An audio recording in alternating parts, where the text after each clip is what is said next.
Hello students, welcome to our channel. आज के इस वीडियो में मैं आप लोग को पढ़ाने वाला हूँ क्लास 11th ओसीएम से चैप्टर नंबर 6 और आज का हमारा टॉपिक है कोऑपरेटिव सोसाइटी। अब देखो, ये टॉपिक ना काफी बच्चों को कंफ्यूजिंग रहता है, क्लैरिटी नहीं होती है, पर मेरा अगर आप ये वीडियो देख लेते हो ना तो मैं गारंटी देता हूँ कि आपको ये पूरा टॉपिक 100% समझ में आ जाएगा। एक और बात बता दूं कि इसके मार्किंग की बात करें तो एग्जाम के अंदर, अगर आपकी स्कूल की एग्जाम होती है तो कोऑपरेटिव सोसाइटी का जो मीनिंग है और इसकी जो कैरेक्टरिस्टिक्स है वो आप लोग को एग्जाम में देखने को मिलेगी 5 मार्क में।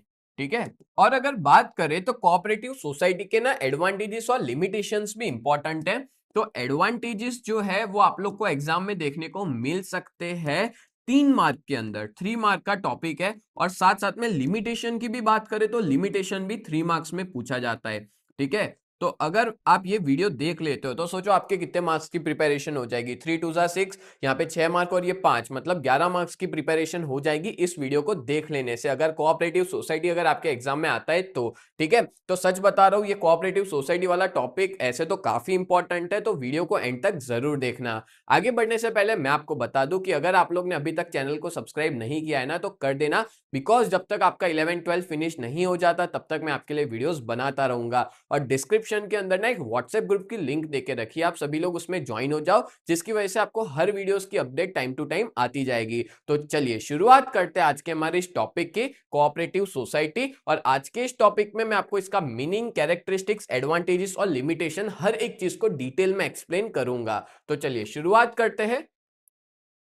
तो सबसे पहले हम लोग इसका मीनिंग देख लेते हैं। तो कोऑपरेटिव सोसाइटी एक ऐसी voluntary form of business organisation है। अच्छा, वॉलेंट्री का मतलब क्या होता है कि इसमें ना जो भी पर्सन चाहे ना वो ज्वाइन हो सकता है अपनी इच्छा से। ठीक है। मतलब कंपलसरी नहीं होता कि इसको ज्वाइन होना है, जो चाहे वो इस ऑर्गेनाइजेशन में, इस बिजनेस में ज्वाइन हो सकता है। Where in person with common interest. अब इस ऑर्गेनाइजेशन में कौन लोग जुड़ते हैं? जिन लोग का एक कॉमन इंटरेस्ट हो। ठीक है। वो लोग इसमें वॉलेंटरीली एसोसिएटेड होते हैं। वॉलेंटरी मतलब अपनी इच्छा से जुड़ते हैं। And the individual forms a cooperative society. और यहाँ पे पता है कोई भी पर्सन क्यों मिलकर के क्यों कोऑपरेटिव सोसाइटी बनाते हैं, तो उनका एक पर्टिकुलर ऑब्जेक्टिव होता है। क्या ऑब्जेक्टिव होता है? तो उनका जो ऑब्जेक्टिव होता है वो होता है कि इकोनॉमिक इंटरेस्ट को प्रमोट करना, यानी कि उनका जो जो भी मेंबर्स है उन लोग का इकोनॉमिक इंटरेस्ट जो है वो प्रमोट हो, उन लोग का अपलिफ्टमेंट हो, उनका ग्रोथ हो, उस पर ध्यान दिया जाता है कोऑपरेटिव सोसाइटी के अंदर। अच्छा, कोऑपरेटिव सोसाइटी ना अलग अलग तरह की देखने को मिलती है। जैसे आपको एग्जांपल दूं तो कंज्यूमर कोऑपरेटिव सोसाइटी होती है। ये कैसी होती है कि जैसे मान लो कोई एक कस्टमर के साथ अन्याय हुआ है ना, तो बाकी सब लोग मिल करके उसके साथ खड़े हो जाते हैं, और जिसने भी कुछ गलत किया है, जो भी सेलर ने या बेचने वाले ने, तो उसके सामने ये लोग केस करते हैं। तो ये एक एग्जांपल दिया कि सब लोग एक ऑब्जेक्टिव के साथ इस ऑर्गेनाइजेशन में जुड़ते हैं। दूसरा एग्जांपल देता हूं, एक होती है फार्मर्स कोऑपरेटिव सोसाइटी, जहां पे फार्मर लोग मिल करके बनाते हैं और उसका ऑब्जेक्टिव होता है कि फार्मर की जो भी फसल है ना उसको अच्छे दाम में बिकवा के देना, या तो फिर जो फार्मर्स जो सीड्स लाते हैं, पेस्टिसाइड्स है, केमिकल फर्टिलाइजर है, उनको कम दाम में मार्केट से, क्योंकि देखो सब एक हो जाते हैं तो क्या होता है, सस्ता पड़ता है ना, कम भाव में वो लोग लेकर के आते हैं। तो ऐसी अलग अलग तरह की आपको कोऑपरेटिव सोसाइटी जो है वो देखने को मिल जाएगी। एक कोऑपरेटिव सोसाइटी में तो आप भी रहते होंगे शायद। ठीक है। आप बहुत से बच्चों की सोसाइटी का नाम कोऑपरेटिव, जैसे एक एग्जांपल देता हूं, मेरी एक सोसाइटी है सूरजबाग कोऑपरेटिव हाउसिंग सोसाइटी। ठीक है। तो ये जो पूरा नाम है वो, उसमें भी देखो क्या होता है, एक सेक्रेटरी होता है, एक चेयरमैन होता है, और जो भी उसमें रहते हैं वो सारे उसके मेंबर्स माने जाते हैं। तो उसको भी एक कोऑपरेटिव सोसाइटी ही कहते हैं। ठीक है। जिसमें हम लोग आगे और डिटेल में जानते हैं इसके बारे में। धीमे धीमे करके मैं हर एक चीज को डिटेल में एक्सप्लेन करता हूं। अब एग्जाम में ना जो मीनिंग आता है उसमें आपको कौन सा लिखना है, तो ये वाला मीनिंग आप लोग लिख लेना कि cooperative society is a form of business. ये एक ऐसा फॉर्म ऑफ बिजनेस ऑर्गेनाइजेशन है जहां पे जो इंडिविजुअल होता है ना वो एसोसिएटेड होता है, मतलब जितने भी इंडिविजुअल्स है वो लोग साथ मिल करके आगे बढ़ते हैं। अपलिफ्ट किसके लिए? Upliftment of their economic interest on equal basis.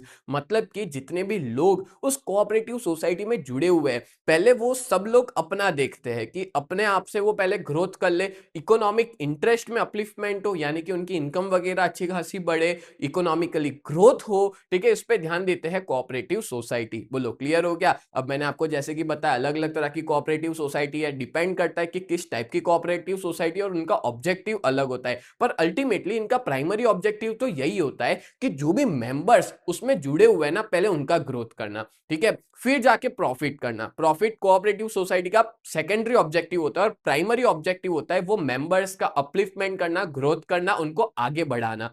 बोलो क्लियर हो गया ना? बहुत इजी तरीके से मैंने आपको एक्सप्लेन किया है। चलो अब देखते हैं characteristics of cooperative society.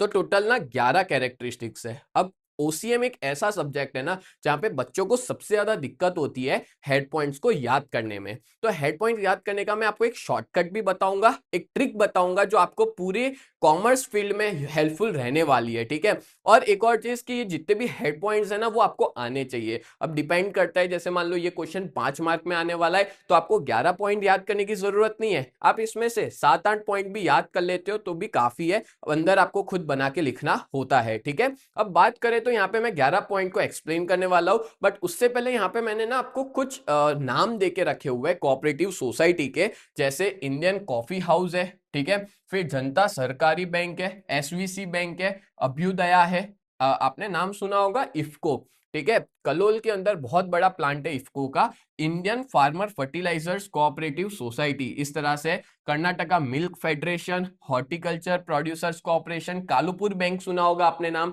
Ahmedabad के अंदर है कालुपुर कमर्शियल कोऑपरेटिव बैंक, फिर कॉस्मोस बैंक सुना होगा, ठीक है, सारस्वत बैंक है, अभ्युदया अभी मैंने बताया, फिर अमूल सुना होगा, ये तो बहुत फेमस है, पूरे गुजरात में अमूल का दूध जाता है। पता है अमूल जो है वो एक कोऑपरेटिव सोसाइटी है, कुछ लोग मिल करके चलाते हैं इसको, ठीक है, और सबका ऑब्जेक्टिव यही है। पता है अमूल क्यों इतना सस्ते में दूध पनीर वगैरह देता है? क्योंकि उनका प्रॉफिट जो है वो लोग कम प्रॉफिट पे चीजों को बेचते हैं, दैट्स वाई सही रेट में ये लोग बेचते हैं मार्केट में। और आप देख सकते हो कोऑपरेटिव पहले ना अमूल की शुरुआत तो उनके लोगों के लिए हुई थी जो मेंबर्स थे उनके लिए, बट धीमे धीमे धीमे अब उनका ग्रोथ हो गया और पूरे इंडिया में अब ये अपने मिल्क वगैरह या मिल्क डेयरी प्रोडक्ट्स को सप्लाई करते हैं। फिर कर्नाटका मिल्क फेडरेशन हो गया जो 2 बार रिपीट हुआ है, फिर भारत कोऑपरेटिव लिमिटेड। अब देखो ये जो मैंने आपको यहाँ पे एग्जांपल्स बताए हुए हैं ना, ये सारे कोऑपरेटिव सोसाइटी के। इसके अलावा एक और एग्जांपल मैं आपको बता दूं, शायद आपने सुना हो महसाणा अर्बन कोऑपरेटिव बैंक, ठीक है, ये भी एक कौन सी है, कोऑपरेटिव सोसाइटी का हिस्सा है। फिर आपने सुना होगा एडीसी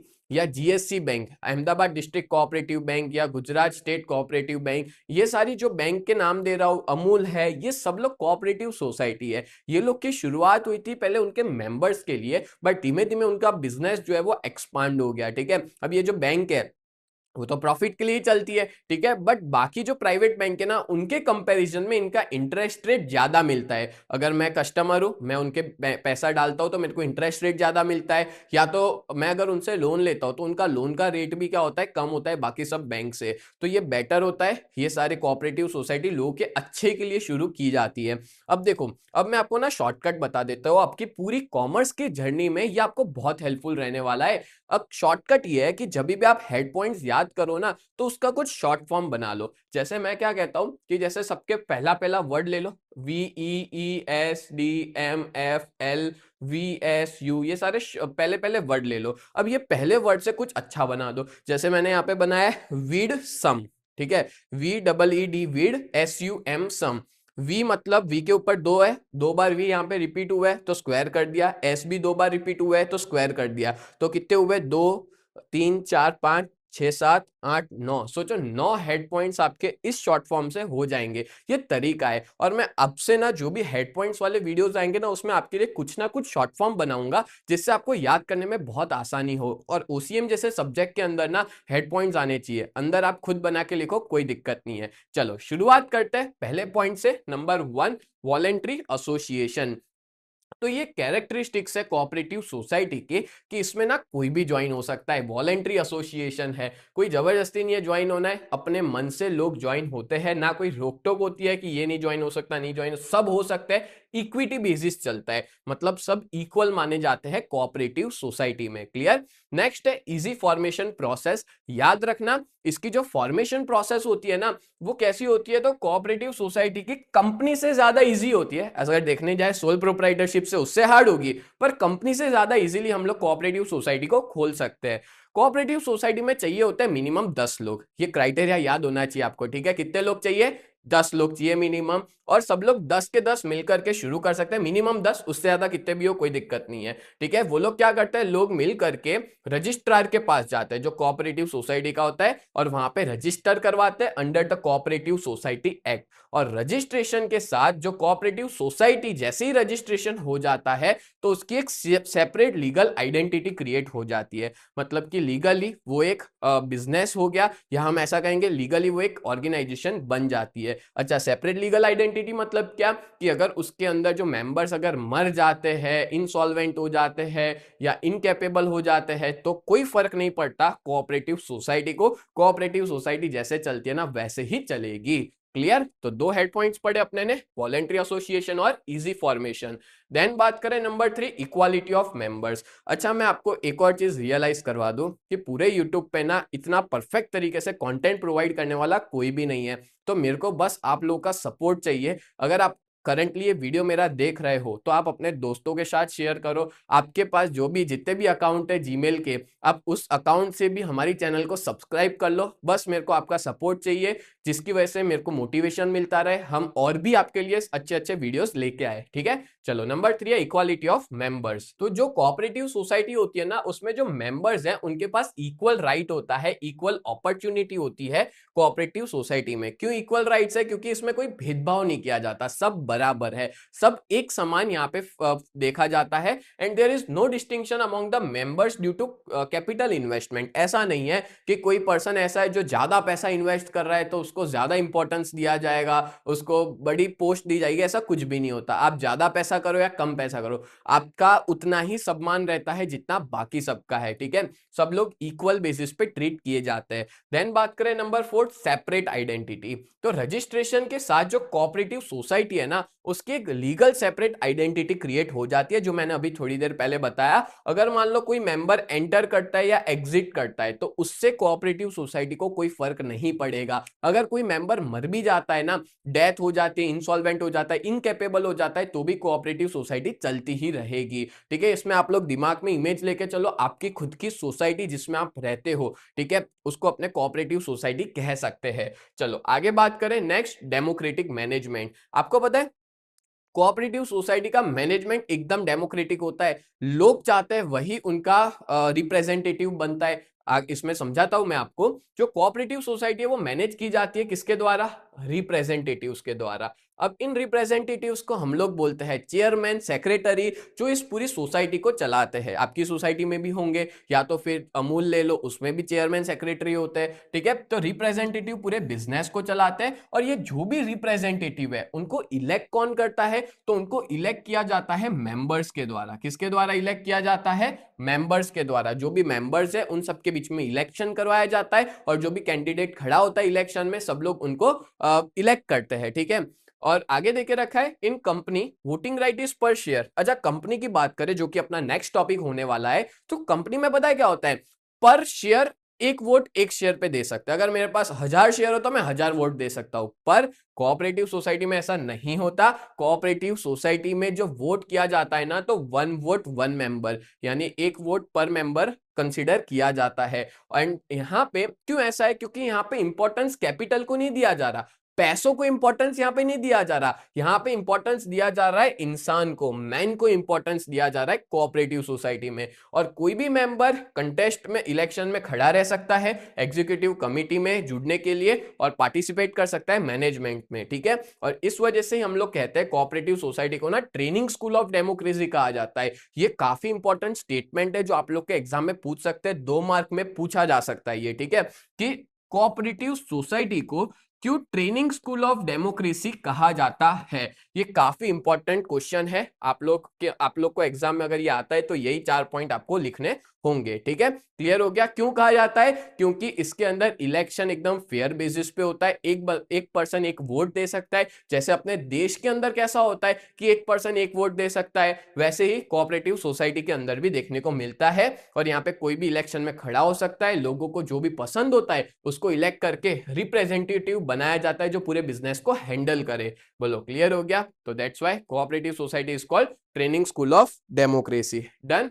चलो नेक्स्ट है number 6, main motive of service. अच्छा वीडियो थोड़ा लंबा जरूर होगा, पर ऐसा समझ लो कि आपने पूरी पीएचडी कर ली है इस टॉपिक के ऊपर, आपको अच्छे से समझ में आ जाएगा कि इसमें क्या क्या दे के रखा है। ठीक है, मेन मोटिव ऑफ सर्विस की बात करें तो कोऑपरेटिव सोसाइटी का पहला प्राइमरी मोटिव या प्राइमरी ऑब्जेक्टिव होता है मेंबर्स को सर्व करना, और सेकेंडरी ऑब्जेक्टिव होता है प्रॉफिट। क्या होता है सेकेंडरी ऑब्जेक्टिव? प्रॉफिट होता है। देखो इकोनॉमिक अपलिफ्टमेंट मेंबर्स का, ये इनका प्राइम ऑब्जेक्टिव होता है। इकोनॉमिक अपलिफ्टमेंट यानी कि पहले जो मेंबर्स है ना उनका ग्रोथ हो जाए, फिर हम लोग प्रॉफिट करेंगे। ठीक है, तो कोऑपरेटिव सोसाइटी हमेशा अटेम्प्ट करता है, ट्राई करता है कि अपनी सोसाइटी में जो भी लोग हैं, मेंबर्स है, उनकी स्टैंडर्ड ऑफ लिविंग को बढ़ाए, उनको सेल्फ रिलायंट करे, आत्मनिर्भर बनाने की कोशिश की जाती है। ठीक है, और एग्जाम्पल भी देके रखा है। एक एग्जाम्पल दिया है कंज्यूमर कोऑपरेटिव सोसाइटी का, कि वो लोग ना गुड्स जो है वो फेयर प्राइस पे प्रोवाइड करते हैं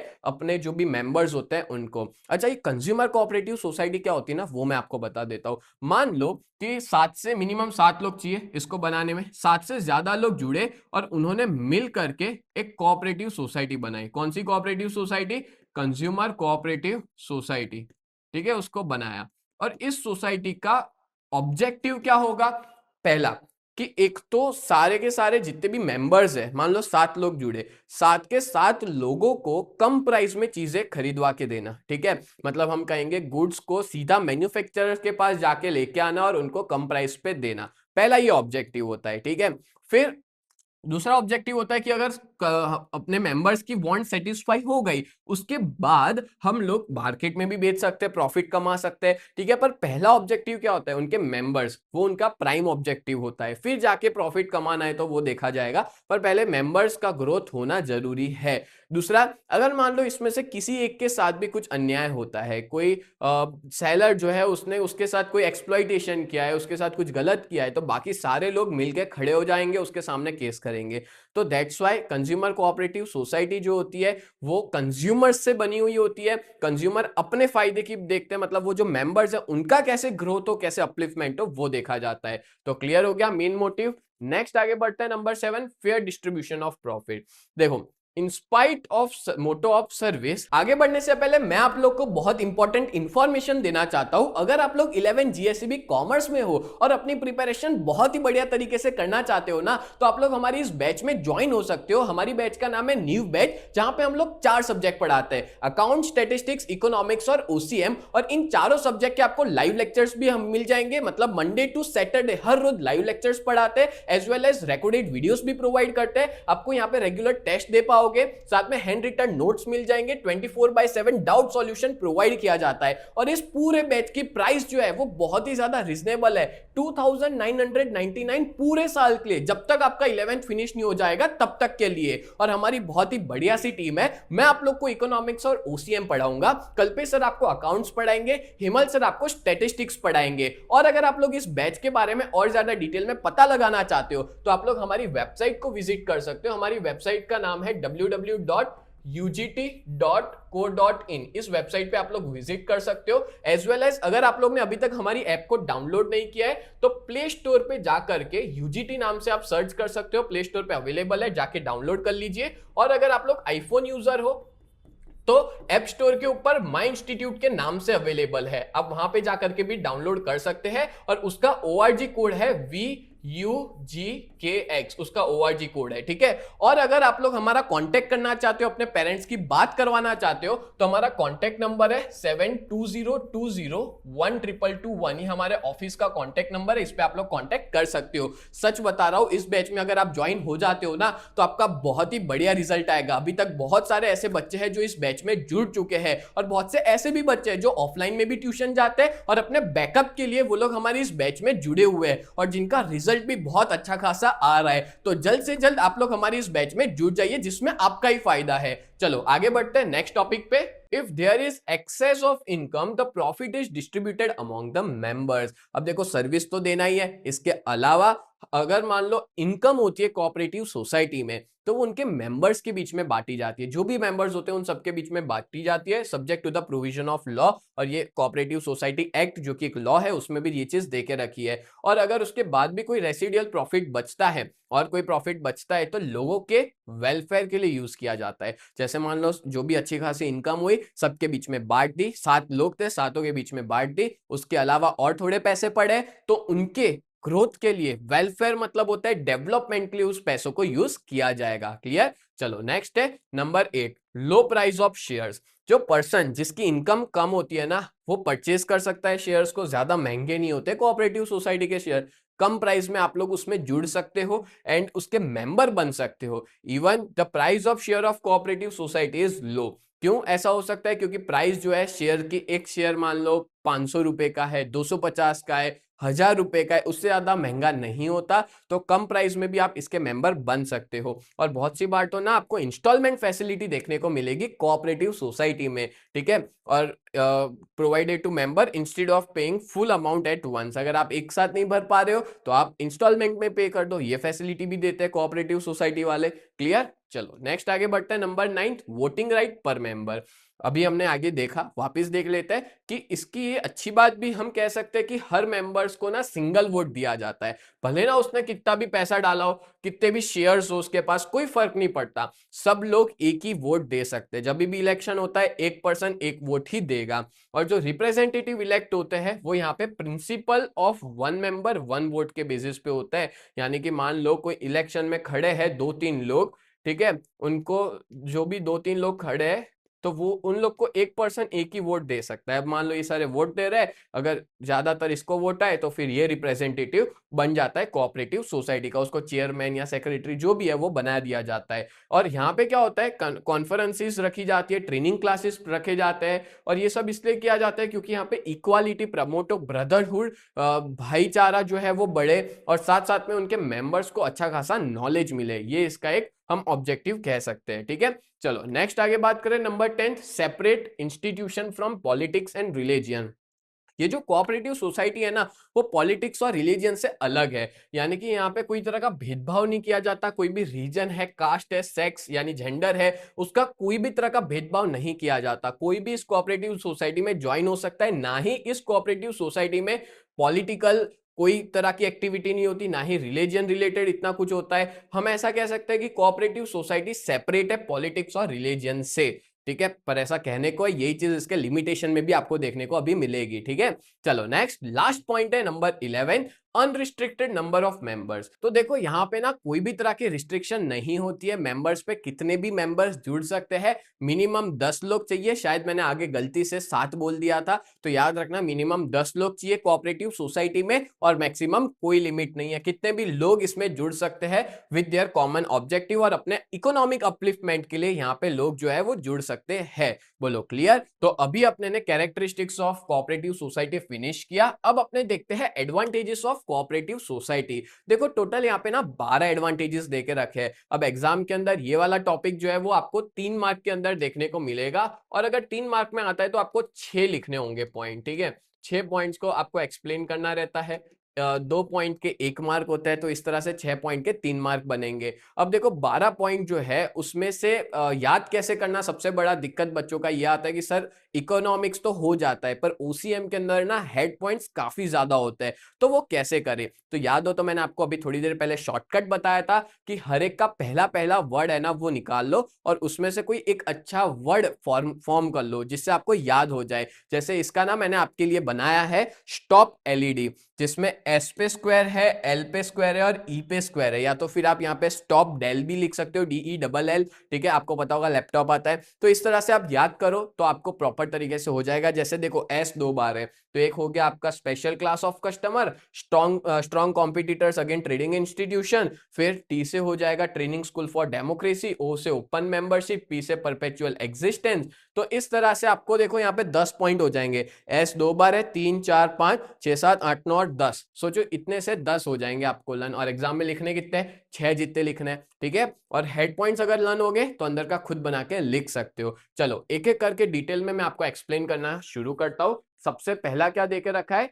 इजी फॉर्मेशन प्रोसेस। तो देखो, जो फॉर्मेशन प्रोसेस की बात करें तो इसकी कोई लेंदी फॉर्मेशन प्रोसेस नहीं होती। आप आसानी से कम टाइम में इसको शुरू कर सकते हो। कंपनी के हिसाब से देखने जाए ना तो बहुत इजी है ये। क्या चाहिए? सिर्फ 10 लोग चाहिए जो साथ मिलके एक कोऑपरेटिव सोसाइटी खोले और रजिस्टर करे रजिस्ट्रार के पास जाकर के। बोलो क्लियर? दूसरा है परपेचुअल एग्जिस्टेंस। देखो, जो कोऑपरेटिव सोसाइटी होती है ना वो रजिस्टर्ड कंपलसरी करनी पड़ती है, और जैसे ही आप रजिस्टर करवाओगे तो एक सेपरेट लीगल एग्जिस्टेंस हो जाएगा, और लोगों का होने या ना होने से कोऑपरेटिव सोसाइटी को कोई फर्क नहीं पड़ेगा। और इस वजह से हम कहेंगे in this sense society enjoys long life. और जो कोऑपरेटिव सोसाइटी होती है ना वो लंबे समय तक चलती है, लंबे समय तक आपको देखने को मिलेगी। क्यों? क्योंकि उसके मेंबर रहे या ना रहे, कोऑपरेटिव सोसाइटी चलती रहेगी। फिर है ओपन मेंबरशिप। तो जो मेंबरशिप की बात करें तो जिनका कॉमन इंटरेस्ट होता है, ठीक है, वो सब लोग मिल करके एक कोऑपरेटिव सोसाइटी को ओपन कर सकते हैं। अब इसमें जरूरी है कि कोई पर्टिकुलर कास्ट या रीजन या सेक्स या जेंडर के लोग इसको ओपन कर सकते हैं, ना ही उनकी इकोनॉमिक कंडीशन डिपेंड करती है कोऑपरेटिव सोसाइटी पे। कोई भी सोसाइटी में ज्वाइन हो सकता है, सब लोग साथ मिलकर इस सोसाइटी को ओपन कर सकते हैं। देन है limited liability of the member. हाँ, ये एक अच्छी चीज है जो आपको पता होनी चाहिए कि यहाँ पे जो लायबिलिटी होती है ना, जो भी मेंबर्स होते हैं उनकी लिमिटेड होती है। से फॉर एग्जांपल, अगर मान लो मैंने कोऑपरेटिव सोसाइटी में 25,000 डाले हुए हैं, ठीक है, तो अगर कोऑपरेटिव सोसाइटी नुकसान जाता है, बंद हो जाती है, तो मेरा नुकसान कितना होगा? जितना मैंने पैसा इन्वेस्ट किया है उतना ही मेरा नुकसान होगा। ठीक है, तो उसको ही क्या बोलते हैं? लिमिटेड लायबिलिटी कहते हैं। बोलो क्लियर? डन है? चलो नेक्स्ट आगे बात करें तो नंबर 5, गवर्नमेंट असिस्टेंस। अच्छा, गवर्नमेंट असिस्टेंस यानी क्या? तो यहाँ पे ना बहुत सी बार गवर्नमेंट फाइनेंशियल असिस्टेंस या फाइनेंशियल हेल्प प्रोवाइड करती है सोसाइटी को, उनके मेंबर्स के लिए या तो फिर सर्विस ओरिएंटेड एक्टिविटीज के लिए। और ये असिस्टेंस किस तरह से होगा? तो लोन दे सकती है, ग्रांट दे सकती है, सब्सिडी दे सकती है। तो उस बेसिस पे गवर्नमेंट असिस्टेंस प्रोवाइड किया जाती है। अच्छा एडवांटेज है। देन 6 है डेमोक्रेटिक मैनेजमेंट। ये अभी अपने ने पहले पढ़ लिया, कैरेक्टरिस्टिक्स में सेम चीज है कि हर मेंबर इसमें वोट कर सकता है, एक मेंबर एक वोट कर सकता है, और यहाँ पे डिसीजंस लिए जाते हैं मेजॉरिटी विंस पे। अब देखो, इलेक्शन होता है, जो मेजॉरिटी जो भी पर्सन होता है उसको इलेक्ट किया जाता है और वही रिप्रेजेंटेटिव होता है। और कभी भी कोई डिसीजन लेना हो तो वापस इलेक्शन किया जाता है, कौन एग्री है कौन नहीं है, मेजॉरिटी विंस चलता है हर एक चीज में। और हर मेंबर के पास राइट होती है कि वो इलेक्शन में खड़ा रहे, वोट दे सके और पार्टिसिपेट करे डिस्कशन में, अपने रिप्रेजेंटेटिव को इलेक्ट करे। और जो भी एग्जीक्यूटिव कमिटी होती है जो इलेक्ट की जा रही है मेंबर्स के द्वारा, वो पूरी सोसाइटी को चलाती है डेमोक्रेटिक मैनर में। जैसे अपने देश के अंदर जो भी एमएलए है या एमपी, उन लोग को हमने ही तो सिलेक्ट किया है, वो हमारे बेसिस पे पूरे या तो पीएम ले लो, पीएम को भी तो हमने ही इलेक्ट किया है, जो देश को चला रहे हैं हमारे बिहाफ में।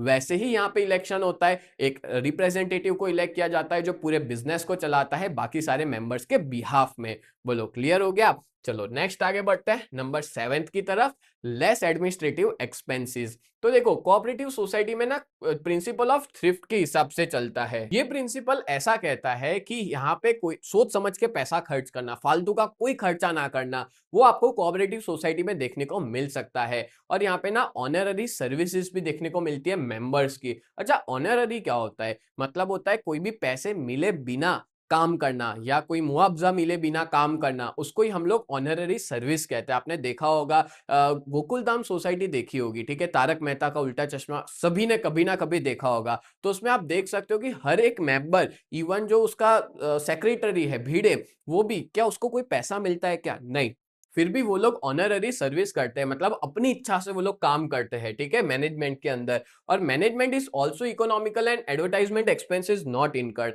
और यहाँ पे आपको कोई भी तरह का एडवर्टाइजमेंट एक्सपेंस देखने को नहीं मिलेगा, और मैनेजमेंट इकोनॉमिकली वर्क करता है, कम पैसों में या कम बजट में ये लोग काम करते हैं। फिर है number 8, special class of customer. Mostly जो मेंबर्स होते हैं ना वही इनके कस्टमर्स होते हैं, ठीक है, मतलब जो जुड़े हैं वही पहले इनके कस्टमर, फिर दूसरे होते हैं। And members are specific and goods are sold only to them. जो लोग जुड़े हैं गुड्स उनको ही बेचा जाता है और स्पेसिफिक मेंबर्स को ही बेचा जाता है। फिर नंबर 9 की बात करें तो strong competitors again trading institutions, यानी कि यहाँ पे ना बहुत सी ऐसी ट्रेडिंग इंस्टीट्यूशन है, बहुत से ऐसे बिजनेसेस है जो कुछ गलत कर रहे होते हैं, जैसे ज्यादा प्रॉफिट लेने के चक्कर में एडल्ट्रेशन करते हैं। एडल्ट्रेशन का मतलब होता है मिलावट करना, मिक्सिंग करना, जैसे दूध में पानी डालना हो गया, चीटिंग करना, पनीर के अंदर वो लोग कुछ अलग सब्सटेंस ऐड करते हैं सस्ता करने के लिए, ब्लैक मार्केटिंग करना। तो ऐसी बहुत सी गलत चीजें चल रही होती है सोसाइटी में, तो उनको रोकने के लिए कंज्यूमर कोऑपरेटिव सोसाइटी आगे आती है। ठीक है, तो सोसाइटी जो है वो स्टैंड लेती है ऐसे लोगों से, उनका कंपटीटर बन जाती है कि कोई बात नहीं, हम आपसे नहीं लेंगे, हम खुद से ही ये सारी चीजें लाके हमारे ही लोगों के अंदर बेचेंगे। तो कोऑपरेटिव सोसाइटी इकोनॉमिक अपलिफ्टमेंट पे फोकस करता है। ये जो भी गलत चीजें चलती है ना, उनको रोकने की कोशिश करता है cooperative society. Then number 10th है welfare activity for the society. अच्छा, कोऑपरेटिव सोसाइटी में ना काफी अलग अलग तरह की वेलफेयर एक्टिविटीज होती है, जैसे आपने देखा होगा फंक्शंस वगैरह ये लोग रखते हैं। ठीक है, या तो हम कहेंगे कि मेडिकल डायग्नोसिस कैंप रखते हैं, लोअर फीस या तो फ्री ऑफ कॉस्ट में, या तो फिर उसके जो भी डिस्पेंसरी है वो मेंटेन करना, स्कूल, गार्डन, ये सब की फैसिलिटी आपको कोऑपरेटिव सोसाइटी में देखने को मिलेगी। फिर नंबर 11 है, इसको ट्रेनिंग स्कूल फॉर डेमोक्रेसी कहा जाता है। मैंने अभी कैरेक्टरिस्टिक्स में आपको बताया था कि ये वाला क्वेश्चन आपको 2 मार्क में देखने को मिल सकता है, शायद 3 मार्क में भी आ जाए।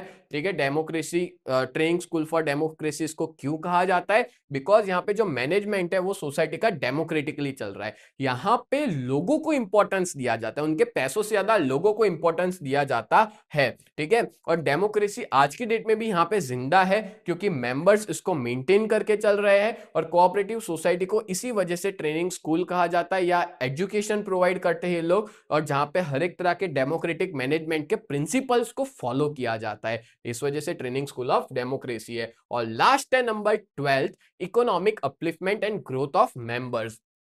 तो जो कोऑपरेटिव सोसाइटी है वो ज्यादा इंपॉर्टेंस देती है अपने मेंबर्स के ग्रोथ पे, ज्यादा कंट्रीब्यूशन देती है कि मेंबर्स का कैसे हम लोग ग्रोथ कर सके। जैसे कंज्यूमर कोऑपरेटिव सोसाइटी की बात करें तो वो डे टू डे अच्छी क्वालिटी के कंज्यूमरेबल प्रोडक्ट्स अपने मेंबर्स तक पहुंचाता है, और वो भी कम प्राइस पे, फेयर प्राइस पे, सही दाम में। ठीक है, जिससे कस्टमर्स जो है वो मिडलमैन जो भी एक्सप्लॉइटेशन कर रहा है, कुछ गलत कर रहा है, ज्यादा भाव में बेच रहा है, लो क्वालिटी बेच रहा है, मिलावट वाली चीजें बेच रहा है, वो ना हो। इसलिए ये सोसाइटी उनके जो भी मेंबर्स है, जो उनके कंज्यूमर्स होते हैं, उनको गुड्स लाके देता है कम प्राइस में। बोलो क्लियर हो गया? तो इस तरह से टोटल 12 एडवांटेजेस थे जो मैंने आपको अच्छे से प्रॉपर तरीके से एक्सप्लेन कर दिए हैं। चलो आगे बढ़ते हैं। नेक्स्ट है लिमिटेशंस ऑफ कोऑपरेटिव सोसाइटी। तो देखो ये तो है ही बहुत कम। ठीक है, जिसका शॉर्ट फॉर्म बनाए तो भी क्या बनेगा, PNL, profit and loss account आप लोग बनाते होंगे, पर उसको P एंड आता है तो अपने ऐसे ले सकते हैं PNL और L पे स्क्वायर डाल दो। ठीक है, तो टोटल 4 है, एक एक करके एक्सप्लेन करता हूं। और एग्जाम में अगर ये 3 मार्क में आता है तो 4 पॉइंट ही लिखना है, उससे ज्यादा नहीं लिखना है। या तो फिर ऐसा करना 3 पॉइंट लिखना पर अंदर थोड़ा एक्सप्लेनेशन ज्यादा करना, क्योंकि जब 3 मार्क का क्वेश्चन एग्जाम में आता है ना तो आपको 1 पेज लिखना होता है, सप्लीमेंट्री का होता है वो। ठीक है, चलो समझना शुरू करते हैं। Limitations of capital. देखो तो लिमिटेशन में ये देखे रखा है कि ये जो कोऑपरेटिव सोसाइटी है ना, वो ज्यादा बड़े लेवल तक पैसा रेज नहीं कर सकती, इसके पास इतने बड़े अमाउंट का कैपिटल नहीं आता। जो लिमिटेशन ऑफ कैपिटल है वो आपको लो प्राइस देखने को मिलेगा शेयर्स का, और जो मेंबर्स है ना वो यहाँ पे जनरली पुअर क्लास के आपको ज्यादा देखने को मिलते हैं। इसके पीछे का रीजन भी है, क्योंकि यहाँ पे क्या होता है, शेयर की प्राइस कम होती है, वोटिंग राइट एक मेंबर की एक ही जन को है, जितना भी पैसा डालो वोटिंग राइट तो एक ही रहेगी। सो इस वजह से यहाँ पे जो पैसे वाले लोग हैं वो थोड़े कम अट्रैक्ट होते हैं, और इनके पास पैसों की थोड़ी कमी देखने को मिलती है। फिर देखें तो number 2, lack of efficient management. तो जो डायरेक्टर्स है सोसाइटी के, वो जनरली रिप्रेजेंटेटिव होते हैं, मेंबर्स होते हैं इस सोसाइटी के, जो ऑनररी सर्विस देते हैं, जो सामने कोई पेमेंट वेमेंट कुछ भी नहीं लेते और अपनी सर्विस प्रोवाइड करते हैं। और उनका ना ही कोई तरह का पर्सनल इंटरेस्ट होता है मैनेजमेंट के अंदर, और इवन उनका जो एडमिनिस्ट्रेशन होता है ना वो ऑनररी सर्विस के बेसिस पे चलता है। और अब देखो क्या होता है कि किसी को भी हमने बना दिया डायरेक्टर या चेयरमैन, सेक्रेटरी, जो भी बनाया, अगर वो एफिशिएंट ही नहीं है तो ठीक है, तो उसकी वजह से क्या होगा, उसके पास स्पेशलाइज्ड नॉलेज नहीं है, बिजनेस एक्सपीरियंस नहीं है, जरूरी नहीं है उसके पास टाइम हो, टाइम भी नहीं है। ठीक है, तो ऐसे सिचुएशन में मिसमैनेजमेंट आपको देखने को मिलेगा, ग्रुपिज्म देखने को मिलेगा, सब लोग एक ग्रुप बना देते हैं। ठीक है, 2 ग्रुप बन जाते हैं, 3 ग्रुप बन जाते हैं, आपस में झगड़ते रहते हैं। सोसाइटीज में जनरली हमने ऐसे देखा हुआ है। पर्सनल इंटरेस्ट उनका देखते हैं, बहुत से आपने देखा होगा चेयरमैन, सेक्रेटरी पैसा खुद के जेब में डाल देते हैं। ठीक है, सोसाइटी का पैसा अपने पास रख लेते हैं। तो ऐसी सब दिक्कतें देखने को मिलती है, जिसको लैक ऑफ एफिशिएंट मैनेजमेंट कहते हैं, जो इसका लिमिटेशन है। Number 3, political interference. कहीं ना कहीं आपको पॉलिटिकल इंटरफियरेंस देखने को मिलेगा डायरेक्टली और इनडायरेक्टली। ठीक है, कभी ना कहीं कंट्रोल देखने को मिलता है पॉलिटिकल पार्टीज का, और वो लोग ना पॉलिटिकल इंटरफियरेंस करते ही है इस सोसाइटी में, जिसकी वजह से जो बिजनेस की फ्रीडम है वो जियो पैराडाइज, मतलब जो ऑब्जेक्टिव था फ्रीडम का, वो मर जाता है। और उसी वजह से डेमोक्रेटिक वैल्यूज भी सारी जियो पैराडाइज हो जाती है। जो हमने सोचा था जो डेमोक्रेटिक होनी चाहिए वो नहीं होती, पॉलिटिकल पार्टी का इन्फ्लुएंस होता है। और लास्ट है non cooperation among the members. ये भी इसकी एक लिमिटेशन है, ये भी इसकी एक लिमिटेशन है कि जो मेंबर्स होते हैं कोऑपरेटिव सोसाइटी में, when there is a doubt, discord, conflict, अब ये सारी चीजें ना मेंबर्स में देखने को मिलती है।